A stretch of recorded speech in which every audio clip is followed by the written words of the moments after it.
Hello दोस्तों, law की पाठशाला में आप सभी का स्वागत है। बच्चों, मई 2025 में अब ज्यादा दिन नहीं बचा है और अभी भी बच्चे बड़े डिमोटिवेटेड होते हैं और ये टाइम पे भी उन्हें लगता है मैं कर पाऊंगा नहीं कर पाऊंगा, बट ये अभी सोचने का समय नहीं है बच्चों। If you are confused very specific to law की सर मुझे अभी लॉ की प्रिपरेशन कैसी करनी चाहिए सो दैट मेरे रिविजन्स भी हो जाए एटलीस्ट 2, इसी के साथ ही साथ मेरी राइटिंग प्रैक्टिस भी हो जाए सर, और मैं मॉक टेस्ट भी दे दूं, तो एक बहुत ही प्यारा प्लानर मैं आप लोगों के लिए लेके आ रहा हूं जिसमें आपके पूरे दिमाग के जितने क्वेश्चन है सबका आंसर आपको मिल जाएगा। तो एंड तक जरूर देख लेना बच्चों। ये लास्ट रिजॉर्ट है, मतलब अगर इसके बाद आपको कोई प्लानिंग वीडियो देखने की जरूरत ही नहीं है, बिकॉज अगर अभी से आपने प्लान नहीं किया, अब जो प्लान को एग्जीक्यूट नहीं किया, तो भैया गाड़ी आगे बढ़ चुकी होगी और हम बड़े लेट हो जाएंगे। तो this is the last resort, जैसे मैंने आपको कहा इसके बाद ऑप्शंस नहीं रहेगा। 30 डेज प्लान है। मैं आपको बोल रहा हूं कि 13 अप्रैल तक, कौन से अप्रैल तक, 13 अप्रैल तक, अभी से 13 अप्रैल तक आपको पूरा एक बार, कोई भी छूटा है, कोई चैप्टर छूटा, ये नहीं किया कंप्लीट, वो नहीं किया, ये सब कुछ कंप्लीट करना है बाय 13 अप्रैल। 13 अप्रैल के बाद आपका रिवीजन सेशन 1 स्टार्ट होना चाहिए। क्या स्टार्ट होना चाहिए? रिवीजन 1 स्टार्ट होना चाहिए, जो इन डेप्थ रिवीजन होगा 13 से कब तक बच्चों? 13 से 25 तक। This is revision 1। 25 से 5 मई तक आपका रिवीजन 2 स्टार्ट होना चाहिए। रिवीजन 2 स्टार्ट होना चाहिए, तो ये होगा।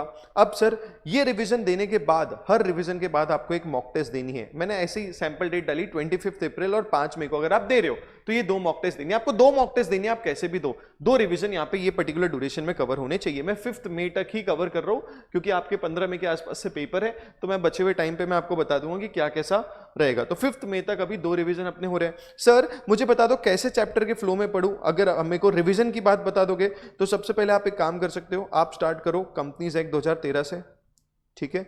उसके बाद आप करो सोगा, ये छोटे चैप्टर आपको बहुत अच्छा कॉन्फिडेंस देंगे। फिर आप करो नेगोशिएबल, फिर आप करो कॉन्ट्रैक्ट एक्ट, फिर आप करो पार्टनरशिप, एलएलपी और आईआरएफ। ये आपका फ्लो हो सकता है। वीडियो रोक के आप स्क्रीनशॉट ले सकते हो या कहीं पे लिख सकते हो, ठीक है। ये रिवीजन के टाइम पे आपका फ्लो हो सकता है, ये रिवीजन मस्ट है। सर ये रिवीजन करते हुए कुछ इंपॉर्टेंट पॉइंट्स हमें ध्यान रखनी चाहिए। सर क्या है? आप है ना कीवर्ड्स को लिखते जाओ रिवीजन करते करते, साइड ब्लैंक पेज में रफ कॉपी में कीवर्ड्स को साथ में लिखते जाओ, सो दैट आप लैंग्वेज अच्छी से लिख पाओ आपके। क्योंकि अगर देखो सिर्फ आपने समझ समझ के जो भी अपने मन से लिख दिया तो इंस्टीट्यूट आपको 5 में से 1, 1.5, 2 मार्क्स देगी। मार्क्स सब बहुत कटते हैं। जो बच्चे ऑलरेडी पेपर दे चुके हैं और बाय एनी चांस अगर नेगेटिव रिजल्ट आया होगा, one of the reason will be कि हमने लैंग्वेज में कॉम्प्रोमाइज किया।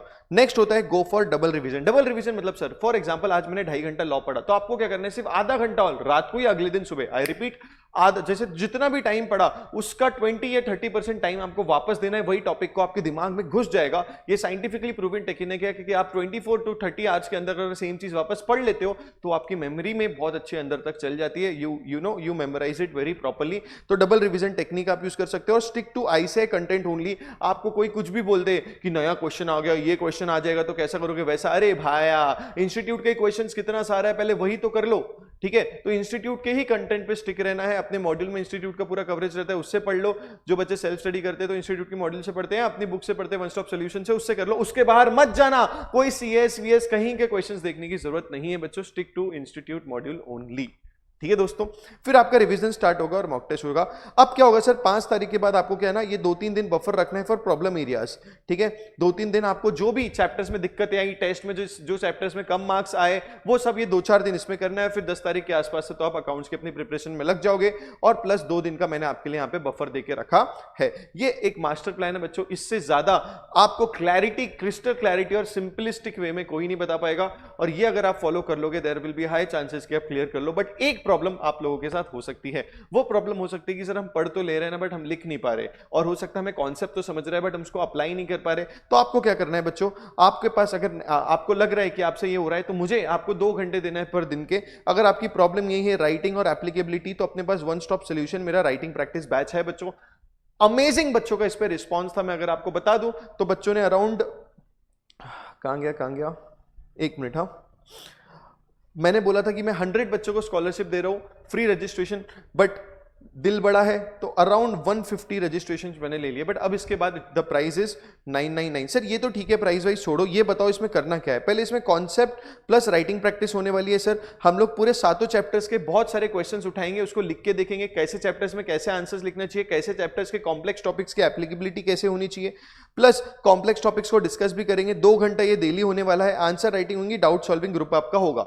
14 अप्रैल से स्टार्ट हो रहा है, तो अगर आपके प्लान के हिसाब से अगर आप 14 अप्रैल तक प्लान के हिसाब से, हाँ चलो 14 अप्रैल तक अगर अपना एक बार रिवीजन कर लेते हो तो सेकंड रिवीजन के दौरान आप मेरे को रात को 2 घंटे देके आपकी राइटिंग प्रैक्टिस भी मैं निपटा सकता हूं, जिसके साथ वो दिक्कत हो रही है उनको। जिनको बहुत फ्लुएंटली वो आंसर लिख पा रहे हैं, आंसर लिखने में कोई दिक्कत नहीं हो रही, फॉर्मेट में कोई समझ में नहीं आ रहा, एप्लीकेबिलिटी में भी सब बढ़िया चल रहा है, तो फिर कोई प्रॉब्लम नहीं है, you can continue with this respective plan. ठीक है सर, यस। तो इसमें 2 ICI लेवल के मॉक टेस्ट। अच्छा, इसमें बेस्ट पार्ट ये है बच्चे कि आपका जो यहां पे प्रॉब्लम हो रहा है, आपका जो ये यहाँ पे जो मॉक टेस्ट है कि सर कैसे दे कहाँ से दे, तो यहाँ पे 2 ICI लेवल के मॉक टेस्ट भी मैं आपको ले लूंगा, जिसमें मैं आपको चेक करवा के भी दूंगा फ्रॉम अ प्रोफेशनल्स। ठीक है, जिसमें से कोई पुराने CAs भी होंगे, ठीक है, आपके सीनियर्स भी होंगे। ठीक है, तो इसमें 2 मॉक टेस्ट भी कवर हो जाएगी, यस, इन 999 दोनों मॉक टेस्ट भी कवर हो जाएगी और अपनी प्रैक्टिस बैच भी कवर हो जाएगा। तो अगर ये प्रॉब्लम आ रही है तो मेरे पास उसका ये सोल्यूशन है। Otherwise if you follow this plan that will really help you and you can score 60+ in CA foundation law. और जाते जाते अपने दोस्त से एक वादा करके जाओ, सर हमें पता है 35 to 40 डेज बचे हैं और मैं आपसे वादा करता हूँ सर कि अभी तक जो जो किया हम तिल लेने गया वो, बट आगे से मैं बहुत मेहनत करने वाला हूँ। दिन से 10 से 12 घंटे 13 घंटे मैं पढ़ने वाला हूँ, बाकी कोई बकवास नहीं, सोशल मीडिया से दूर, और बहुत मेहनत करने वाला हूँ। क्योंकि सर मुझे याद आ रहा है कि मैंने किस पर्पज से ये CA कोर्स में आया था, और मुझे ये भी पता है कि भैया मेरे बहुत सारे लोगों से मेरी बहुत सारी उम्मीदें भी जुड़ी हुई है, तो उम्मीदों पर हमें खड़े उतरना है बच्चों। फेलियर, क्योंकि हम लोग हैं आप लोगों को गाइड करने के लिए, पहले ये सब नहीं होता था तो फेलियर समझ में आता था। अब हमें जब आपको राइट पाथ मिल रहा है तो आपको एफर्ट्स तो डालने पड़ेंगे। तो मुझे कमेंट में बताना सर इस बार तो CA फाउंडेशन में पास होने वाला हूँ, I will clear in this attempt, should be your comment with this positivity. Let's go crack your CA foundation में 2025 attempt. I will be viewing सबका मैनिफेस्टेशन में कमेंट में देखूंगा। I will clear CA foundation in this. All the best guys, law की पाठशाला में आप सभी का इंतजार रहेगा।